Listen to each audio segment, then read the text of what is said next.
All right, welcome to class, everybody. We're really happy to have you here. Now, today we are going to go over some reading, writing, and grammar points. This is the lesson that we're going to talk about, but the real focus of this lesson is going to be about Aesop's fable, the fox and the stork. That's going to be your focus as students. So I want you to be able to identify the moral of a fable and then show me how you know that is the moral from the text. Then I want you to write your own using all of the appropriate fable elements. So those are our objectives. That's what I want you to do. So let's warm up and let's talk a little bit about fables and what they are. So when I grew up, when I was a little boy, my grandmother told me about this story. It was about a little boy who would take care of his sheep out in the pasture. And this little boy would cry that there was a wolf in the pasture attacking the sheep. And he cried wolf, and then the family would come. The men would come and help him, but there was never a wolf. He did this 2 or 3 times. And finally, people stopped listening to him because they knew that he wasn't being serious. But then one day, a wolf did come. And when the boy cried wolf, no one came to help him because he had already made them think that he was not telling the truth. Have you ever heard that story before? It's the story about a boy who cried wolf. Now from that, if you've heard that before, or if this was the first time that you heard it, what do you think is the lesson from that story? Very good. So you probably shouldn't tell lies, right? That's a good lesson to have learned. Now, thinking about other fables then, what other stories have you heard as a child that involved an animal? Did it have a lesson at the end? Okay, let's think. Let's dig deep. Well, what about the tortoise and the hare? Those are both animals. And do you remember what the moral of that story was or what the lesson was? I think I remember it as slow and steady wins the race. Interesting. Okay, so there are lots and lots of different stories that have animals, and that they most of the time they have lessons at the end. Well, those stories are called fables. Fables are short stories that typically have animals as the characters, and they always teach a moral or a lesson. For example, that fable, the boy who cried wolf, taught me not to lie to anyone, or nobody is going to believe you anymore. So today we are going to read some fables and identify the moral. Let's do one for an example purpose. So everybody has printed off on their desk, they have a fable called The Crow and the Pitcher.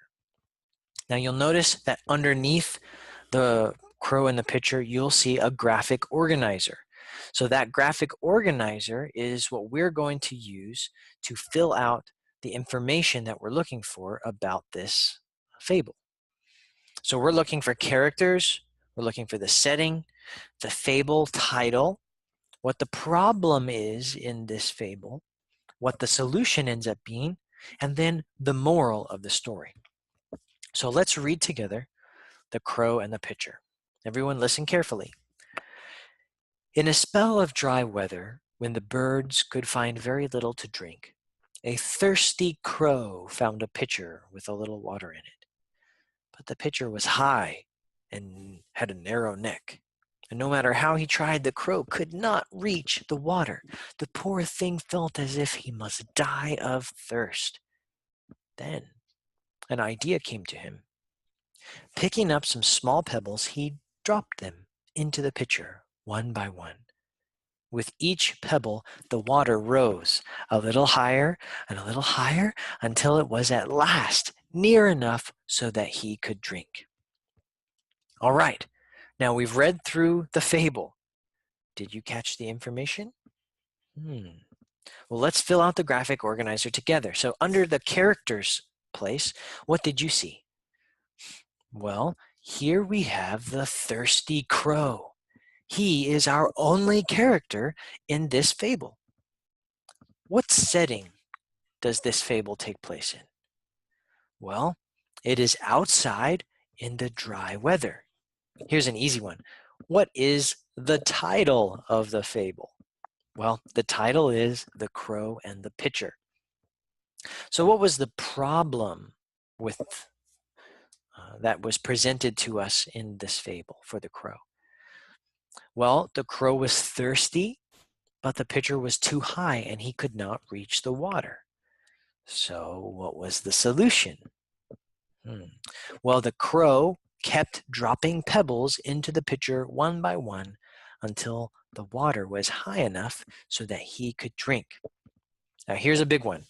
This is where we put our thinking caps on. What is the moral of the story?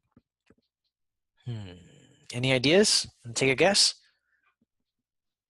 Okay, that was very close. Good job. Good guesses. Anybody? Okay, good. Very good. So here's a good summary of what the moral of the story is. Use your wits to help solve problems that may seem hopeless or impossible. All right, so that is the moral of the story. Now let's paraphrase this story. So to paraphrase something, it means to summarize what happened. So there once was a crow, and that crow was dying of thirst. He was so thirsty. But the crow was very clever because the only place he could find water was this small pitcher. What he did is he dropped pebbles into this pitcher until he could drink the water. The fable says, quote, "With each pebble, the water rose a little higher until at last it was near enough so he could drink." When we put something in quotations, it is a copy of the story, word for word. So those two things are different, paraphrasing and quotations. A paraphrase is the summary of an event in our own words, and then a quotation is word for word from the story. So now I want all of you to break up into pairs to read the fable, The Fox and the Stork. Then take your highlighters and highlight important events and fill out the graphic organizer, but use the information from this new fable, The Fox and the Stork. Then we will start practicing on our own. I will be walking around so that we can help each other if you need it. Okay, let's get started.